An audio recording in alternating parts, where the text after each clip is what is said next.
You need to get out of that wheelchair quickly, or you might get hurt. I could hear Tyler's happy voice behind me as I desperately tried to stop the wheelchair from speeding up. I pulled on the brakes as hard as I could with my hands. Tyler was someone who didn't care much about money, but we were supposed to be celebrating our love that day. As I struggled with the out-of-control wheelchair, I felt more angry than sad. Suddenly, something got caught, and I was thrown out of the wheelchair. There was a loud noise, and I blacked out. The next day, I woke up in a hospital room. Tyler was crying on the next bed. After a while, he noticed me and started talking, trying to sound comforting. "Are you okay, Amy?" "I'm glad," he said, with a forced smile. Then he started talking about how he got hit by a car and lost his leg. He became more emotional and showed me his amputated leg under the blanket. "Hey, you're going to help me, right? We're married, aren't we?" he said, expecting me to agree. But I refused. Tyler was shocked. "Who's going to help me then?" he asked. I decided to share my thoughts. I told him about myself, that I'm Amy Moore, a 45-year-old illustrator who used to love being active. I even competed in national swimming competitions when I was younger. But about 2 years ago, I got a disease that made my left leg weak. Now, I can't walk without a wheelchair. I explained how Tyler and I met at a group date and fell in love. We got married after dating for 3 years. We were happy until I became disabled. That's when Tyler's attitude changed. He started demanding money from my family to make our home accessible and to hire a helper. When I told him I planned to use my savings for that, he got upset, worrying that it would affect his inheritance. Tyler tried to apologize and backtrack, saying he thought we would need a lot of money from now on, but I saw through his excuses. I didn't trust Tyler's excuses. He seemed obsessed with keeping our money intact. Despite my doubts, I tried to convince myself that it was just his usual stinginess. Tyler kept bringing up inheritance and insurance.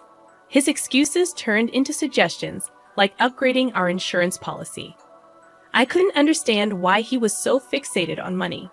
In the end, despite Tyler's protests, I decided to use my savings and bonus to make our home wheelchair accessible. I also hired a housekeeping service 3 times a week to help with chores. The woman in charge was kind, and I enjoyed chatting with her during breaks. But Tyler seemed to dislike her. He nitpicked everything she did, from folding laundry to washing dishes. His complaints annoyed me, and one day, I exploded in anger. Tyler's response shocked me. He said he'd deduct the amount we paid the housekeeper from our living expenses. That meant I'd have to cover the extra cost, as Tyler planned to keep that money for himself. I was stunned. Our living expenses were already tight, and tripling my contribution wasn't feasible. Tyler didn't seem to care. He thought since I was earning, I should foot the bill. But my income wasn't enough to cover such a huge increase in expenses. However, Tyler didn't show any signs of backing down. He agreed, but asked me to make sure to save that extra $1,000 properly. With Tyler agreeing so cheerfully, I couldn't shake off the anxiety building inside me. And unfortunately, my worries soon came true. Tyler stopped griping about the housekeeping agency, but in turn he stopped helping with any chores around the house. I tried to remind him that we still needed to pitch in with daily chores, even though we hired help. But Tyler brushed it off, saying that since we were paying for it, they should do everything.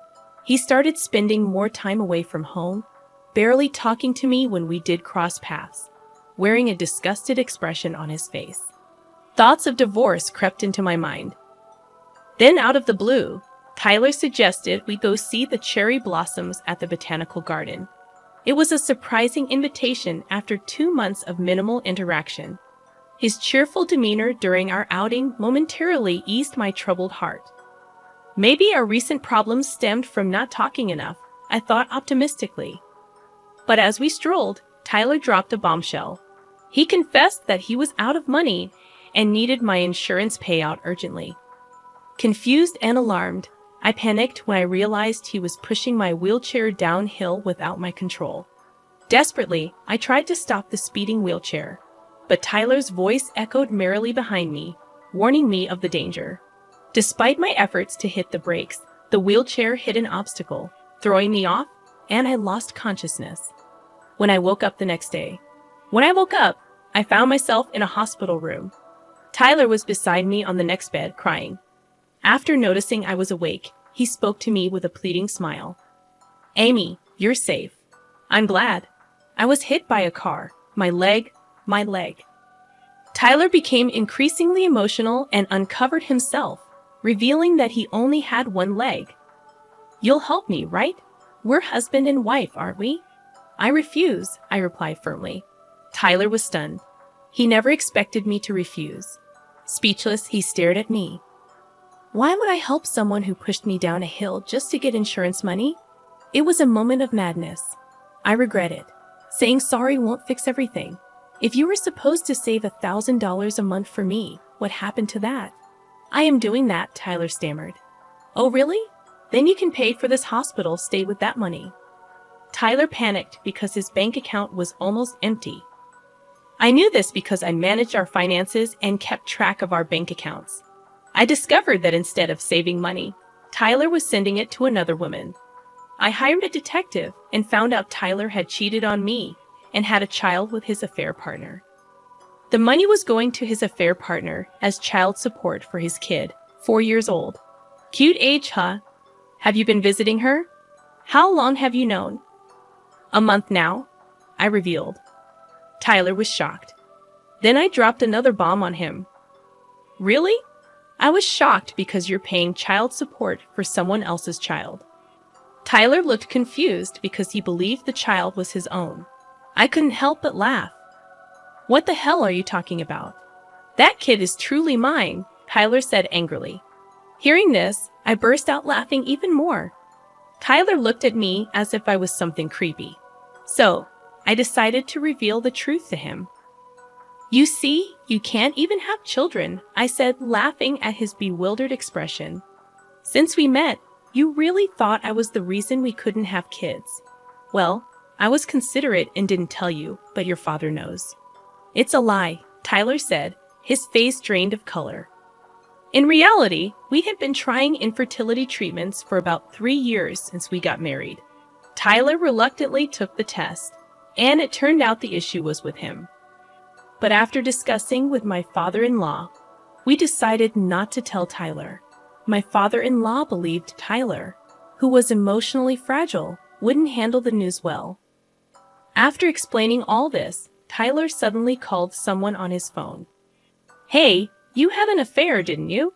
The kid isn't mine, is it?" Tyler yelled into the phone. I realized he was talking to his affair partner. They argued back and forth, but it seemed Tyler was getting nowhere. At that moment, I couldn't help but laugh when I heard Tyler accuse her of having an affair too. Ignoring Tyler's heated conversation, I brought the discussion back to us. "Remember signing the papers when we decided to save that $1,000 you spent?" I asked. Tyler seemed dismissive, but I sighed, knowing he probably planned to backtrack anyway. I showed him a photo on my phone. "It's written here that in the event of misuse, divorce, and the entire amount spent up to the discovered month will be paid to the wife, Amy. It's properly checked, and there's a signature too, right? It's even notarized." Tyler looked frustrated, then turned to me with desperate eyes. "Please, Amy, I was just possessed. Please don't say divorce, okay? Besides, I can't pay such a large amount. Divorce is settled. I can't do it anymore. But don't worry, you can pay the spent amount in installments." Seeing him like that, with a face like he was the victim, I couldn't help but feel a mix of emotions. I sighed and called out to the figure hiding at the entrance of the hospital room. "Please come in, Dad." As his father-in-law entered, Tyler shouted. But his father-in-law's face was red with anger. "This is the end of our relationship." "What are you talking about?" Tyler asked, confused. His father-in-law came over to me, apologizing. "I'm truly sorry. I won't ask for forgiveness, and it's fine if you don't. Please file a complaint. I'm just glad Amy is safe. Thank you." I could see tears streaming down his face, and I glared at Tyler, knowing he was the reason for making my beloved father-in-law feel this way. "Don't you feel anything seeing this?" It's your fault. Always spending money, earning more than me, and your rich family is stingy. I don't know why I married you. So you were after the money too? I said, feeling like all our beautiful memories had been tainted. My voice was the lowest it had ever been. Tyler looked surprised, and I forced a smile. Marrying for money, and then having to pay it back in the end. Huh, shut up. I'm not paying. Too bad. Payment is a done deal, my father-in-law said sternly to Tyler, who went pale and started shaking. Just then, a middle-aged doctor in a white coat entered, interrupting the tense atmosphere. He handed me a document. Is there a reason you're not receiving treatment for your leg? He asked. Confused, I looked at Tyler, who avoided my gaze. If you have surgery on your leg, you'll be able to move again. Didn't you hear that when you were diagnosed before? The doctor continued. I didn't hear, I said, looking at Tyler, who remained silent. Realizing something was wrong, I turned to the doctor. Could you please tell me the diagnosis directly? I didn't hear it at the time. The doctor explained that my illness was temporary paralysis caused by a herniated disc, and with rehabilitation, I would be able to walk again. Tears welled up in my eyes. I had trusted Tyler's lies about my condition, but now I knew the truth. There's not a shred of affection left. Tyler, what's going on? Say something. My father-in-law yelled, but Tyler just cried, overwhelmed by everything. And in that moment, I realized that if I were free from Tyler, I could truly roam the world again. I'm always left behind. If she's in a wheelchair, she will always stay home and won't have more fun than me, right? So what? Your selfish jealousy has forced me to live in a wheelchair for 2 years, knowing I could have surgery to eliminate the pain and paralysis. And you kept silent. That's the worst. At my words, Tyler hangs his head in exhaustion. I look at him with cold eyes, and both the doctor and my father-in-law seem angry at Tyler for selfishly denying me my chance for treatment. So, Amy, may I explain the surgery to you tomorrow? The doctor asks. Yes, please do, I say, instantly brightening up. The doctor smiles back warmly, giving me hope for a bright future ahead. I will instruct the nurse to separate the rooms, the doctor says. No, I don't want to be separated from Amy, Tyler loudly refuses, but the doctor ignores him and leaves the room. Amy, you're not really gonna divorce me, right? I'm an amputee, remember? I know I was wrong to keep quiet, but think about our current situation, Tyler pleads. Despite my father-in-law yelling at Tyler for his selfishness, he stands his ground. After about 10 minutes of silence, I reluctantly speak up. Then I'm gonna work, and you'll handle the chores. If you ask for a service, you'll pay for it. Oh, and I'll deduct that amount from the living expenses. Tyler protests, saying he can't live like that, but I point out that's exactly what he said to me. Finally noticing, Tyler's face turns pale as he freezes in place. Realizing the gravity of his words, my father-in-law's face also turns pale. It must have been a shock to learn that his son had said such terrible things to his wife. Well, let's talk through lawyers from now on. And about the compensation too, I say, ready to move forward. Wait, Amy, Tyler calls out as a nurse comes into the room. It seems I'm moving rooms so Tyler can't easily barge in anymore. Tyler resists to the end, screaming as I leave the room, his cries fading as the door closes behind me. After being pushed out of the room by the nurse, I met my father-in-law's eyes, and we exchanged nods. That was the last time I saw Tyler. A few months later, I received divorce papers from him through a lawyer, and the divorce was successfully finalized. I heard that Tyler was quite disheartened and is now living under the strict supervision of my father-in-law. Although he managed to keep his clerical job, it seems that news of the divorce leaked, and his colleagues, who were initially concerned about his injury, now look at him coldly. Tyler brought this upon himself, but I heard him lamenting about being harassed by his colleagues. I couldn't help but bitterly smile, realizing he hasn't changed a bit. Despite the divorce, I still meet my father-in-law occasionally. Initially, he seemed apologetic. but recently he's getting back to his usual self. Upon investigation, it was revealed that Tyler's affair partner was married and had been married to the real father of her child. I sent evidence of the affair and child support transfers to her husband, which caused a huge dispute and eventually led to their divorce. Although I received a resentful letter at the lawyer's office, I ignored it. Meanwhile, I underwent surgery immediately after the divorce and spent about 6 months in the hospital for physical therapy. Thanks to my father-in-law's arrangements, I could continue working while staying in a private room. After being discharged, ongoing physical therapy and regular checkups helped me regain mobility, and now I can walk with a cane. Recently, I've been taking walks around the house.